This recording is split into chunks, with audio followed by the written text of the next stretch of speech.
Welcome to லாலிபி made by உங்க மினிபி. அம்மா செய்கிற தோசை இட்லி ஒரு எமோஷன்னா தட்டில் இருக்க சட்னியை லிக் பண்ணி சாப்பிட்றது அதை விட ஒரு பெரிய எமோஷன்.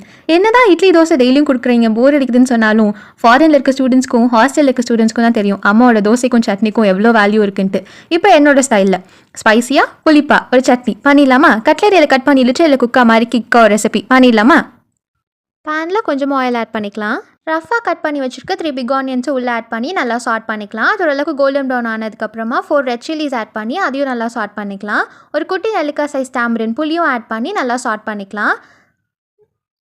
2 டொமேட்டோ உள்ளே ஆட் பண்ணி அதையும் நல்லா சாட் பண்ணிக்கலாம். இது நல்லா குக் ஆனதுக்கப்புறமா நம்ம ஆஃப் பண்ணி ஆற வச்சுக்கலாம். நல்லா ஆறினதுக்கப்புறமா ஒரு மிக்ஸி ஜாருக்கு ட்ரான்ஸ்ஃபர் பண்ணி கொஞ்சம் சால்ட் ஆட் பண்ணி கிரைண்ட் பண்ணிக்கலாம். திருப்பியும் அதே பேனில் கொஞ்சமாக ஆயில் ஆட் பண்ணி கொஞ்சம் கடுகு கருவேப்பில் கறி லீஃபாக ஆட் பண்ணி நம்ம அரைச்சி வச்சிருக்க சட்னியும் உள்ளே ஆட் பண்ணிக்கலாம். அந்த ஜாரில் கொஞ்சம் தண்ணி ஊற்றி அதையும் உள்ளே ஆட் பண்ணிக்கலாம். கொஞ்சம் லைட்டாக கொதிக்க வச்சுக்கலாம். அவ்வளோதான், நம்ம அம்மாக்கே டஃப் கொடுக்குற அளவுக்கு சட்னியில் ப்ரோ ஆயிடலாம்.